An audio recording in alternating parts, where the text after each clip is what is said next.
Hello. How do I say this? I partly apologize because this isn't something that has been actually in discussion during this event, but during the sort of summary at the beginning, part of the discussion points were the future of AI. Artificial intelligence, you mean? Yeah, sorry. Yeah, sorry.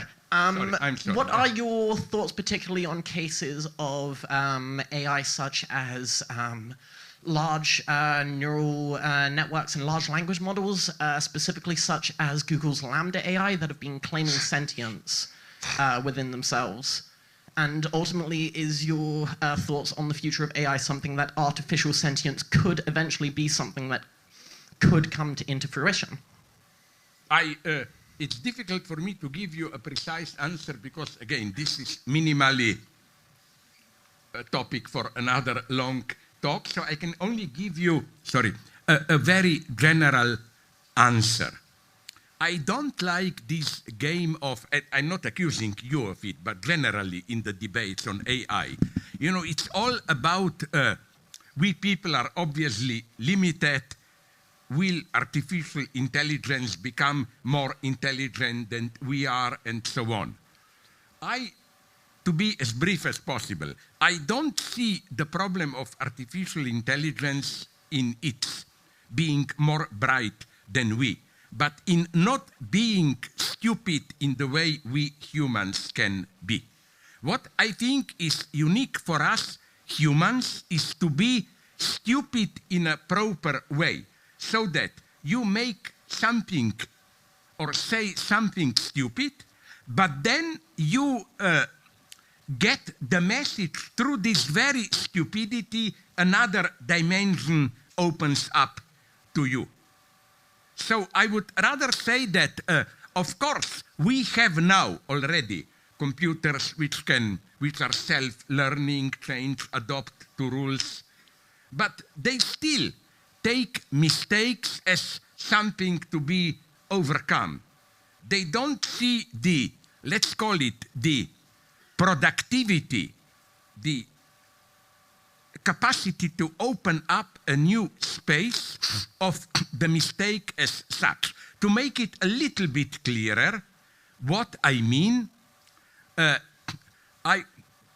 in my book on Hegel and the Wired Brain, I use these examples. It's a disgusting movie. I hate the actors, everybody, but you saw, I'm afraid to mention it, 4 weddings at the funeral. You know, but nonetheless, you know that scene when Hugh Grant declares love to Andy McDowell, I think, and in his own fake way, he gets confused, stutters, blah, blah, blah. But in this way, he succeeds in declaring love. If he were to say it clearly how he loves her, it would be a fake. So you see how the mistake as such renders the message. Now I enter a very complex domain of what John Elster, a pretty good Norwegian theorist of rational action, calls states which are necessarily byproducts.